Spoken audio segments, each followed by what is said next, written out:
গীতার বিষাদ যোগের দ্বিতীয় শ্লোক।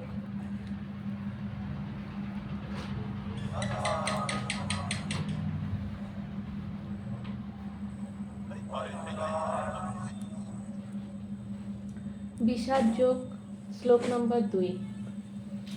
দৃष्ट्वा तु पाण्डवानीकं बुर्रं दुर्योधनस्तदा आचार्य उपसंगम রাজা বচনম ব্রবীত। সঞ্জয় উবাচ, সঞ্জয় বললেন, হে রাজন, পাণ্ডবদের সৈন্যসজ্জা দর্শন করে রাজা দুর্যোধন দ্রোণাচার্যের কাছে গিয়ে বলল। তাৎপর্য: ধৃতরাষ্ট্র ছিলেন জন্মান্ধ। দুর্ভাগ্যবশত তিনি পারমার্থিক তত্ত্ব দর্শন থেকেও বঞ্চিত ছিলেন।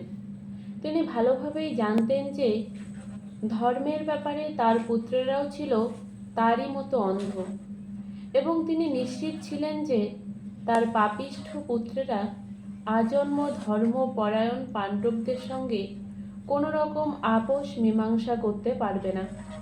তাই তিনি সেই ধর্মক্ষেত্রের প্রভাব সম্বন্ধে সংশয়গ্রস্ত ছিলেন। যুদ্ধক্ষেত্রের পরিস্থিতি সম্বন্ধে ধৃতরাষ্ট্রের এই প্রশ্ন করার অভিপ্রায়টি সঞ্জয় বুঝতে পেরেছিলেন। তাই তিনি নৈরাশ্যগ্রস্ত রাজাকে আশ্বস্ত করার জন্য বলেছিলেন যে পবিত্র ধর্মক্ষেত্রের প্রভাবের ফলে তার পুত্রেরা পাণ্ডবদের সঙ্গে কোনো রকম আপোষ মীমাংসা করবে না। সঞ্জয় তাই রাজাকে অবহিত করলেন যে তার পুত্র দুর্যোধন পাণ্ডবদের সৈন্য সজ্জা দর্শন করে তৎক্ষণাৎ সেনাপতি দুর্যোধনের দ্রোণাচার্যের কাছে উপস্থিত হল প্রকৃত অবস্থা সম্বন্ধে জানানোর জন্য।